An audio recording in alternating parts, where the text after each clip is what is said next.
Հայաստանի գյուղատնտեսության ոլորտում սպասվում են համակարգային փոփոխություններ։ Կառավարությունն այս տարի նոր մոտեցում է որդեգրել, փորձելով կլիմայական ռիսկերից հնարավորինս ապահովել գյուղացիական տնտեսությունների պաշտպանությունը։ Ըստ նոր որոշման 2025 թվականին գյուղատնտեսական ապահովագրության պետական սուբսիդավորման չափը զգալիորեն ավելացվել է, հասցվելով մինչև 70-ից 80%-ի։ Նախորդ տարիներին այն կազմում էր 50-ից 60%։ Նշենք, որ գլխավոր հարցը, թե ինչ է արվելու, որ նոր համակարգն ունակ լինի պաշտպանվել անգամ անբարեխիղճ տնտեսվարողներից, ունի թե պատասխան, թե տրամաբանական բացատրություն։ Նախկինում ապահովագրական ընկերությունները ևս այս ոլորտում բավականաչափ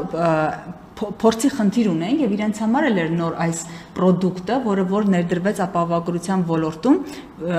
գյուղատնտեսության ապահովագրության ոլորտում ևս նոր պրոդուկտ էր եւ ապահովագրական ընկերությունների համար, որպիսի այս պրոդուկտը իրականացվեր, իրենց համար ևս կար որոշակի փորձի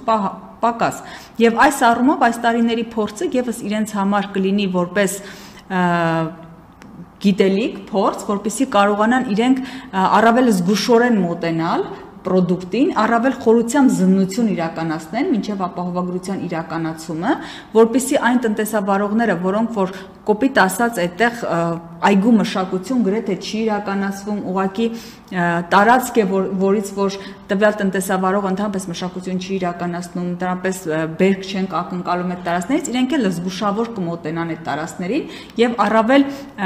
զգուշավոր կկնքեն այդ պայմանագրերը, որպեսզի նման դեպքերում նման ռիսկերից ապահովագրված լինեն։ Բացի այդ, կառավարությունը ստանձնում է նաև վերաապահովագրական դերակատարություն, ինչը նշանակում է, որ հավելյալ վնասները ևս կփոխհատուցվեն պետական միջոցներից։ Նոր համակարգը այդպիսով կձևավորի առավել կայուն ապահովագրական միջավայր։ Ընկերությունները կզգան պետության աջակցությունը, ինչը կարևոր է երկարաժամկետ կայունության համար։ Նախագիծը գործում է դեռ 2019 թվականից, սակայն ըստ էկոնոմիկայի նախարարության տվյալների, դրա ծավալները տարեցտարի ընդլայնվում են։ Նման աճն ու դինամիկան խոսում է մի շարք հանգամանքների մասին։ Հենց 80%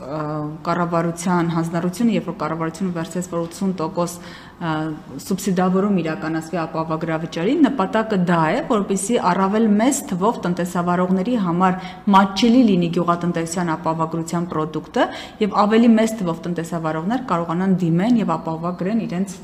տարածքները։ Նշենք, որ գյուղատնտեսության ապահովագրության համակարգը դեռ զարգացման փուլում է, սակայն տվյալները վկայում են, ոլորտում հետաքրքրությունն աճում է։ Պետական աջակցությունը փորձագետների կարևոր ազդակ է թե գյուղացիների, թե ապահովագրական ոլորտի համար։ Անդրանիկ Ավետիսյան, Free News, Ազատ լուրեր։